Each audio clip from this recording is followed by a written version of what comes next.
आपल्या महाराष्ट्राचा अस्मितेचा कणा असलेला विषय आपला शेतकरी बळीराजा, त्याच्याकडेही दुर्लक्ष करून आपण चालणार नाहीये। त्यामुळे शासनाने त्याही बाबतीमध्ये अतिशय स्पष्ट असं धोरण घेतलेलं आहे। राज्यपाल महोदयांनी स्पष्ट अशी आपल्याला दिशा दिलेली आहे। कृषी दराची वाढ करायची हे आपलं उद्दिष्ट आहे। आजचा कृषी दर जो आहे तिथून तो 6% कसा जाईल याच्याकडे सुद्धा आपल्याला लक्ष द्यायचं। पण नुसती कृषी दरामध्ये वाढ होऊन उपयोग नाही, तर त्याच्यावर प्रक्रिया झाली पाहिजे। अन्न प्रक्रिया उद्योग असतील, कृषी प्रक्रिया उद्योग असतील, याच्यामध्ये सुद्धा भरीव असं काम करायचं शासनाने ठरवलेलं आहे। आणि हे झाल्यानंतर याची निर्यात वाढली पाहिजे, याच्यासाठी सुद्धा प्रयत्न होत आहेत। सिंचनाला बळकटी देण्याचं काम बळीराजासाठी सरकार करतंय आणि मूल्य साखळीची विस्तार सुद्धा त्यामध्ये होतोय। हे सगळं करत असताना आपल्याला वेगवेगळे स्रोत सुद्धा आणावे लागतील आणि त्याच्यासाठीच माननीय मुख्यमंत्री हे सातत्याने प्रयास करतायत। त्यांचे सातत्याचे प्रयास चालू आहेत आणि त्याचंच फळ म्हणून दावोसमधून प्रचंड मोठी गुंतवणूक आपल्याला त्या ठिकाणी राज्यामध्ये आणता आली। या सगळ्याचा आपल्याला अभिमान असला पाहिजे। कित्येक बिलियन डॉलरची गुंतवणूक महाराष्ट्रामध्ये आलेली आहे। याच्यामध्ये अनेक कंपन्यांशी MOU आपण केलेले आहेत आणि याच्यातून AI डेटा सेंटरची निर्मिती, हरित ऊर्जा, हे जे उद्याच्या काळाचे जे सगळे विषय आहेत याच्यामध्ये मोठी गुंतवणूक आपल्या राज्यामध्ये होतीये। या सगळ्याचा आपल्याला निश्चित आनंद, अभिमान आणि कौतुक आहे। अध्यक्ष महोदय, हे सगळं करत असताना AIच्या बाबतीत मी आपल्याला सांगितलं की सरकारने एक विशेष धोरण आखलेलं आहे। पण AIचा वापर इतर क्षेत्रात जसा होतो तसा AIचा वापर कृषी क्षेत्रामध्ये करून महाॲग्रो कृषी AI धोरण 2025 ते 2029 हे महाराष्ट्र शासनाकडून मंजूर करण्यात आलेलं आहे। मी स्वतः एका कृषी प्रदर्शनाला गेलो होतो आणि त्यावेळी AIचे स्टार्टअप इतकं नवीन नवीन तंत्रज्ञान घेऊन येत आहेत की तुमच्या जमिनीत ओलावा आहे किंवा नाही त्याच्यावरती स्वयंचलित पद्धतीने पिकाला पाणी देता येईल, पिकाची वाढ नीट होतीये का याच्यासाठी ते बघता येईल आणि त्याच्यावरती काय खतं वापरली पाहिजेत, औषधं वापरली पाहिजेत, याचं तुमच्या स्मार्टफोनवरती, तुमच्या ॲपवरती मेसेज येतील।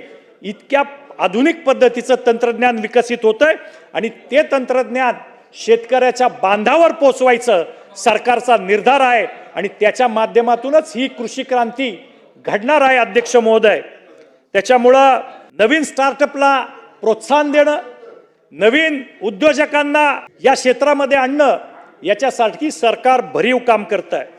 या आधारित कृषी सल्ला देण्यासाठी आपण बरेचसे ॲप आता इंग्रजीमध्ये आहेत, त्याचं मराठीकरण करण्याचं कामही चालू आहे।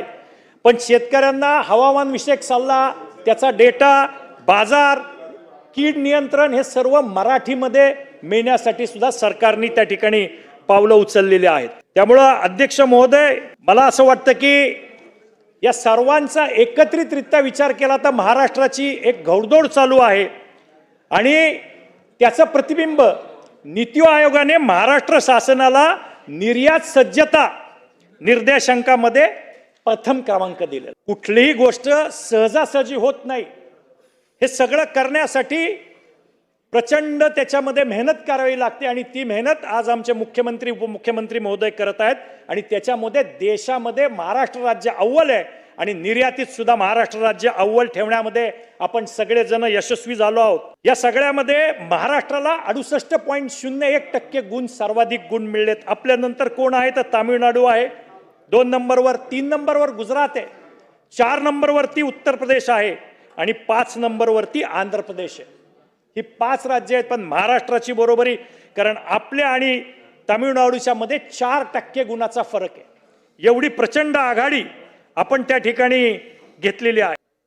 याच्यामध्ये या निर्यातीलाच अधिक प्रोत्साहन मिळावं आणि महाराष्ट्र अजून अग्रगण्य व्हावं यासाठी त्या सगळ्यामध्ये जहाज बांधणी, जहाज दुरुस्ती आणि पुनर्वापन धोरण 2025 शासनाने केलेलं आहे। पण त्याचबरोबर धरणे बांधायचा सुद्धा प्रकल्प त्यामध्ये आपण करतोय। वाढवणसारखं जगात मोठं असलेलं एक नावाजलेलं बंदर होईल अशा बंदरावरती आपण गुंतवणूक करतोय आणि 6,600 कोटी रुपयाच्या गुंतवणुकीचं उद्दिष्ट आपण ठेवलेलं आहे आणि पुढे ती 18,000 कोटीपर्यंत गुंतवणूक करण्याचं आपलं ध्येय आहे आणि याच्यामध्ये प्रामुख्यानं R&D आणि तंत्रज्ञान विकसित करणे याच्यावरतीच आपल्याला सर्वात जास्ती भर द्यायचा आहे। शेतकऱ्यांसाठी मुख्यमंत्री बळीराजा शेतपांधन रस्ते योजना आपण आणतोय, कारण शेवट निर्यात व्हायची असेल, चांगले महामार्ग बांधले तरी शेतातला माल हा शहरापर्यंत व्यापारी पेठांपर्यंत पोहोचला पाहिजे, याच्यासाठी ही योजना आपण या ठिकाणी केलेली आहे। शेतकऱ्याला किमान आधारभूत किंमत खरेदी योजनेअंतर्गत 7 लाखाहून अधिक शेतकऱ्यांना 2 हेक्टर मर्यादेपर्यंत प्रोत्साहनपर मदत सुद्धा शासनाने केलेली आहे। शेतकऱ्यांना जेवढी मदत करता येईल तेवढी करण्यासाठी हे शासन कटिबद्ध आहे। त्याचबरोबर शेतकऱ्यांसाठी कटिबद्धता शासनाची आहे। यावेळी महाराष्ट्र राज्यावर आसमानी संकट आलं, अतिवृष्टी आली, काही ठिकाणी पूर झाले, रब्बी हंगामाच्यासाठी लोकांचं मोठं नुकसान झालं।